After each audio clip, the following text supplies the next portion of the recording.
Hi everyone! Welcome back to my YouTube channel, Cherry Butter PH. So for today, I will be sharing to you kung paano ako nagbabackwash dito sa aming water refilling station. This is manual backwashing po. At first, i-off po muna natin both side. Make sure na both naka-off before we change mode from filter to backwash po para maiwasan ang mas malakas na pressure. So kapag ganito na, naka-off na makikita nyo, naka-filter mode pa siya, i-move lang natin siya backward papunta dito sa backwash mode. And then kapag ganito na naka-backwash mode na po siya, i-on na naman po ulit natin ang both sides. So kapag pareho nang naka-on ang both side, ang susunod naman natin na ito turn on ay etong feed pump and then set na natin into 5 minutes backwash. So after 5 minutes backwash, eto feed pump off na naman natin and then i-off na naman ulit natin both side before changing mode from backwash to rinse. So, ganun po. Every time na mag-change mode tayo, dapat naka-off both side and pati yung feed pump on ay naka-off. And then, ganun ulit, i-on na naman natin both side, on na rin na naman ang feed pump on, and then, set na naman natin into 5 minutes rinsing time. So, after 5 minutes rinse, feed pump off na naman, both side off na naman, and then change mode na naman tayo from rinse back to filter. So, ganun lang po ang backwash dito sa multimedia.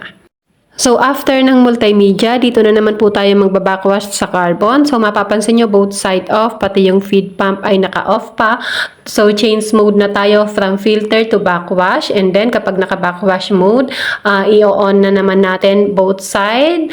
After ma-on both side, feed pump on. And then, set na naman natin for another 5 minutes backwash dito sa ating carbon. And then, same procedure pa rin naman po after ng backwash, i-off muna natin both side, i-off na naman natin ang feed pump, before na naman tayo mag-change ng mode from backwash to rinse. So, ayan, from backwash, papunta na naman tayo sa rinse mode po. Ayan siya.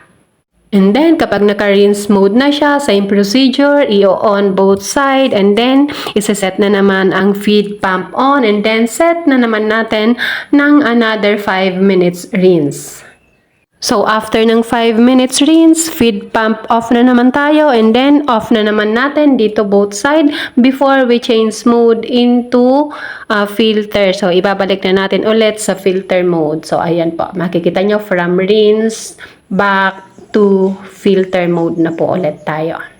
So, before I proceed sa backwashing ng softener, naglalagay na po ako ng asin para mamaya dire-diretso na po tayo. Kalahating sako ng asin, inuubos ko na pong linalagay sa aking brine tank, pero hindi ko naman siya nauubos sa isang backwash lang naman po.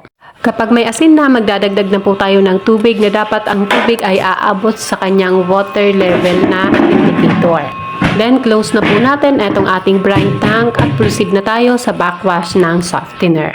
So, before changing mode, make sure na both side naka-off pati ang ating feed pump and then change mode na tayo from service to backwash.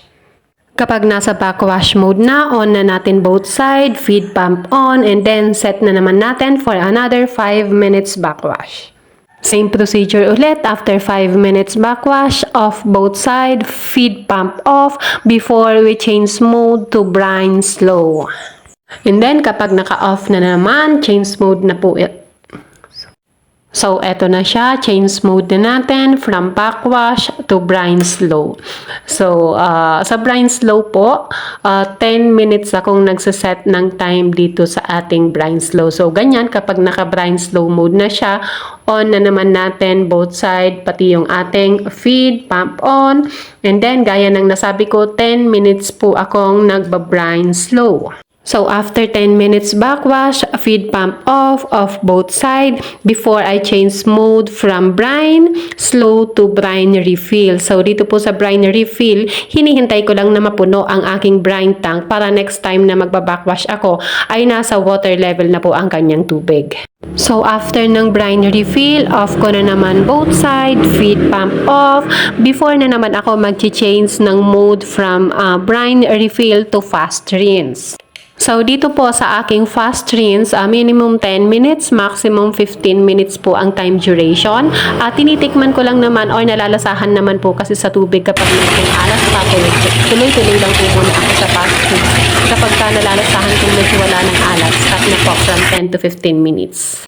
After 10 to 15 minutes fast rinse, i-off na naman natin both side, feed pump off, and then change mode na tayo from fast rinse to service. So, ibaback na natin into service mode. So, every time na mag-change mode, dapat naka-off both side at naka-feed pump off po tayo. So, after the backwash ng tatlong ito, dapat naka-back to service na siya. So, naka-filter mode na si Multimedia, naka-filter mode na si Carbon, at naka-service na po si Softener. So, after that, back to service na po tayo. So, ako po, nagba-backwash ako every time na magkaroon ako ng between 150 to 200 gallons. So, eto na po yung backwash procedure na ginagamit ko. Manual backwashing po. Thank you.